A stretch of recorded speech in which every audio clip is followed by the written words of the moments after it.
Captain Rebecca Marodi is thanking law enforcement for the arrest of the suspected murderer in Mexico. The man arrested for the shooting death of a 12-year-old in National City was in court today to face gun charges. We have more from the courtroom coming up. CAL FIRE releases new maps showing where fires are most likely to occur. Where does San Diego rank? I'll show you coming up. A new study shows genetic diversity in plants and animals is declining. Find out why that's concerning many researchers. A new study shows the Padres have one of the most grueling travel schedules in all of Major League Baseball. Why doctors say that's a concern. Why San Diego is going bananas over Louisiana banana pudding. CBS 8 News live at 6 starts right now. My baby was a wonderful person. She touched a lot of people. We begin tonight hearing from the mother of CAL FIRE Captain Rebecca Marodi, who talked to us following the arrest of the late captain's wife in Mexico on suspicion of murder. Good evening and thank you for joining us. I'm Carlo Cicchetto. And I'm Anna Laurel. Yolanda Marodi is now in custody here in San Diego after more than a month on the run after the CAL FIRE captain was stabbed to death. She was arrested in Mexicali over the weekend. CBS 8's David Goffredson talked with the victim's mother, who wanted to thank law enforcement and the community. Well, now that she's caught, Miss Yolanda has been caught, I really want to thank Detective Rika and her team. They've worked endlessly to do this, to take care of this. Lorena Marodi, the mother of CAL FIRE Captain Rebecca Marodi, is thankful for the arrest of the suspect in her daughter's murder. They got her, and I can take another breath, lower my shoulders a little bit more. My baby was a wonderful person. She touched a lot of people. Mexican officers arrested Yolanda Marodi on Saturday in Mexicali, then handed her over to U.S. Marshals at the Calexico border crossing. The 53-year-old had been on the run since the stabbing death of her wife on February 17th inside the home they shared in Ramona. Lorena, the mother, called 911 after discovering her daughter's body. My neighbors, they were the first swoop of angels that came in. The second swoop was these personal friends of Becky's. And then the community was like the biggest swoop that came in. And this whole community, people I've never even met yet, have come forward. It's just, I'm very blessed all the way around. How do you want your daughter to be remembered? Oh, just a big heart. I mean, she was so brave and so giving and so loving. And I mean, I have woodpeckers here because she stopped and picked up a wounded one down the road, brought him home, and he apparently called his family because they're all here pecking on the trees. I mean, her love for animals was amazing. Earlier this month, friends rode motorcycles to Captain Marodi's favorite spot, Josie's Hideaway in Santa Isabel. That's where Lorena got a ride on her daughter's Harley. Becky's got a big old Harley Roadster, whatever. And one of the bike riders up there from Josie's took me for a ride on it because Beck and I had never got to go for a ride. And that is a fast bike. That is a fast bike. And she really enjoyed riding that thing. Captain Marodi's funeral is set for Tuesday morning in Temecula. The defendant is set to be arraigned in San Diego court later this week. At the Las Colinas Detention Facility, David Goffredson, CBS 8. All right, David, thank you. The man accused in the deadly shooting of a 12-year-old boy at a National City house party was in court today to face unrelated gun charges. CBS 8's Alex Cheney was in the courtroom and joins us with more. Alex. That's right. 18-year-old Carlos Maldonado was arraigned in Chula Vista Court today. He was arraigned on 2 unrelated gun charges and not for the alleged murder. He's entering a plea of not guilty. In the Chula Vista courthouse today, 18-year-old Carlos Maldonado pled not guilty to 2 felony gun charges. The first is from a February 6th arrest for possession of a loaded firearm in a vehicle. The second is possession of an unserialized weapon or ghost gun, which is typically a misdemeanor, but gang allegations upgrade it to a felony. For both of those charges, he faces up to 7 years in prison. His conduct is a challenge and a call for violence, and very concerning to the people. Lawyers said Maldonado is considered a known and active gang member and posted videos on social media with a gun in rival gang territory in the National City area. The judge set his bail to $50,000, and if he makes bail, he will have to wear an ankle monitor and not have any contact with members of his gang. Was posting himself on social media. He's a known gang member. He's in rival territory, essentially issuing a gang challenge by posting himself with that gun in that location. And as I let the court know, there have been heightened tensions between his gang and that rival gang lately, which I think makes that conduct even more dangerous. On Tuesday, Maldonado was arrested for the fatal shooting of a 12-year-old at a house party in National City in November of last year. But that investigation is ongoing. He has been booked for that crime, but not charged. And that case was not mentioned in the courtroom today. Maldonado's next court appearance on those gun charges is set for April 2nd. Reporting live in Chula Vista, I'm Alex Cheney, CBS 8. Proposed toll fees at a new border crossing could be used to help pay for the cleanup of the sewage in the Tijuana River.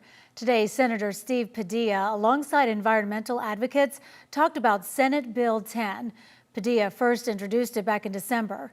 The bill allows Sandag to allocate money collected at the Otay Mesa East toll facility to fund cleaning the river valley. Well, that new port of entry is expected to open in 2028, and truck drivers crossing into the U.S. will be charged a certain toll. Padilla estimates the toll could generate upwards of $25 million a year for the Tijuana River Valley. The bill here allows, if the parties conclude and agree, the utility of toll revenue at the crossing to go towards these uses, which are consistent with federal purposes around infrastructure. And that would include the treatment plant operations and maintenance on this side of the border. The senator says while other state, federal, and local leaders are working to repair the treatment plant, he wants to make sure there's a dedicated stream of revenue for long-term maintenance. The measure has not been signed yet. It's still going through different committees. The city of San Diego is one step closer to implementing a first-of-its-kind law banning grocery stores from having digital-only coupons. The city council unanimously voted this afternoon to require stores to have paper coupons along with the digital ones. The aim is to close the digital divide and benefit seniors, low-income households, and non-native English speakers who may lack access to those digital tools. The ordinance would take effect 90 days after passing at a second reading, which is expected next month. The Padres opened their season Thursday at Petco Park, and after 7 games here at home, the Friars will hit the road, starting one of the toughest travel schedules of any team in Major League Baseball. The Padres will fly more than 45,000 miles this season, and that has doctors concerned. CBS 8's Steve Price joins us from Petco Park with details from this new report. Steve? Well, Anna and Carla, one thing is for sure, travel definitely does have an effect on professional baseball players, especially those who head from the West Coast over to the East Coast. Studies show that pitchers give up more home runs, batters hit into more double plays, and for doctors, there's the health concerns. To left field, struck pretty well. Back goes De La Cruz, looking up, and it is gone. Before the Padres can hit the ball, they'll be hitting the road with one of the worst travel schedules in all of baseball this season. The time zone changes and sleep issues, I think it can be a challenge. Dr. Mark Schultzel, an orthopedic surgeon at Sharp, treats a lot of baseball players and says the long season combined with heavy travel can definitely take a toll on even elite athletes. Doing this day in and day out can have effects on muscle growth and muscle regrowth. Here's a map showing the results of a travel study by NJ Bet.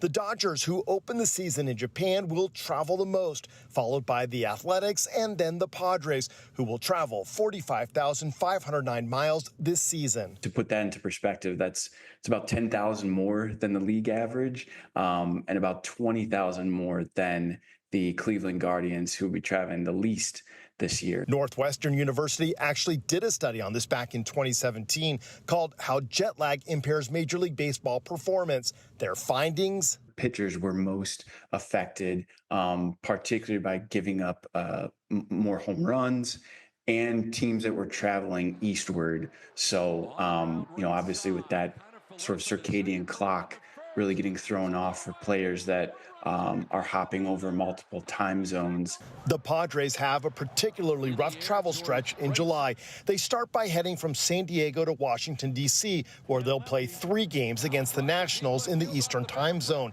Then they fly to Miami to take on the Marlins for another 3 games, making it 6 games in 6 days. From there, they head to St. Louis, which is in the Central time zone. They'll play the Cardinals 4 days in a row, making it 10 games in 10 days. Then they fly back home for 3 games. That's 13 games in 13 days before they finally get a day off.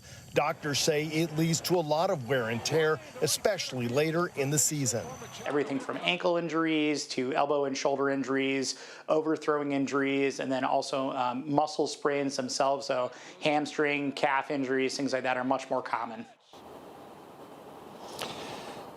And I went ahead and took a closer look at the numbers. There are a total of 8 teams this season. They're going to fly more than 40,000 miles. 7 of those teams are on the West Coast. That 8th team, the Miami Marlins, which of course are located on the far southern end of the East Coast. So we'll have to see how it all plays out, but it definitely seems like a disadvantage for the teams on the 2 far ends of the coast. Well, at least we don't have to travel to Korea to start the season this year, Steve. Now, the Dodgers won the World Series last year. Does that mean teams that travel a lot can still win?